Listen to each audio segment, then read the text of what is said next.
नमस्कार, आप live cities देख रहे हैं। मैं हूं जय शुक्ला।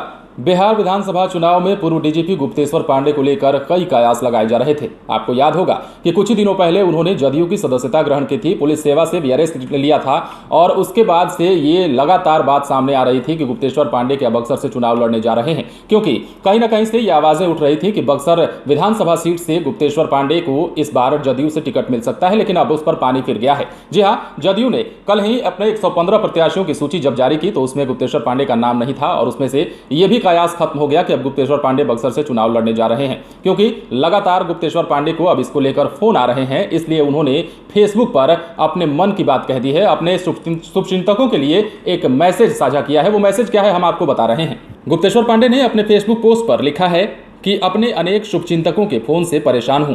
मैं उनकी चिंता और परेशानी भी समझता हूं। मेरे सेवा मुक्त होने के बाद सबको उम्मीद थी कि मैं चुनाव लड़ूंगा, लेकिन मैं इस बार विधानसभा का चुनाव नहीं लड़ रहा हूं। हताश और निराश होने की कोई बात नहीं है। धीरज रखें। मेरा जीवन संघर्ष में बीता है। मैं जीवन भर जनता की सेवा में रहूंगा। कृपया धीरज रखें और मुझे फोन नहीं करें।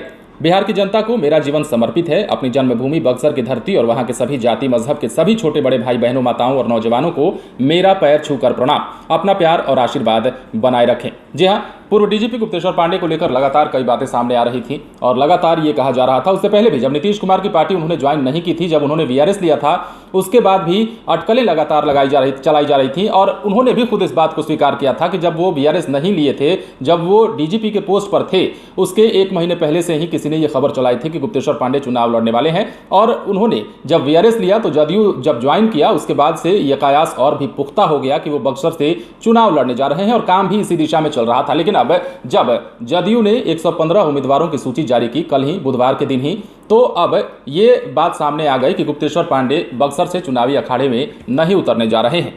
बुधवार को सत्ताधारी दल ने अपने सभी 115 उम्मीदवारों की सूची जारी की। इसमें बिहार के पूर्व डीजीपी गुप्तेश्वर पांडे का नाम शामिल नहीं है। अब पांडे ने फेसबुक पोस्ट लिखकर अपनी बात कही है। लगातार उन्हें फोन कॉल्स आ रहे हैं, लोग उनसे पूछ रहे हैं मैसेज करके, फोन करके कि क्या आप बक्सर से चुनाव लड़ रहे हैं या अगर बक्सर की सीट आपको नहीं मिली तो कहीं और से तैयारी तो नहीं कर रहे हैं। तो उन्होंने इस बात का खंडन किया है और साफ कह दिया है कि वो चुनाव नहीं लड़ने जा रहे हैं, क्योंकि अब जदयू ने अपनी सूची भी जारी कर दी है और ऐसे में गुप्तेश्वर पांडे को लेकर चल रही सारी अटकलों पर विराम लग गया है। आप बने रहें लाइव सिटीज के साथ। चुनाव से जुड़ी हर छोटी बड़ी खबर हम आपको बताएंगे। उसके पहले आप हमारे चैनल को सब्सक्राइब करें। अगर आप ये वीडियो फेसबुक पर देख रहे हैं तो पेज को लाइक करें। इसके अलावा आप हमें ट्विटर हैंडल पर भी फॉलो कर सकते हैं। धन्यवाद।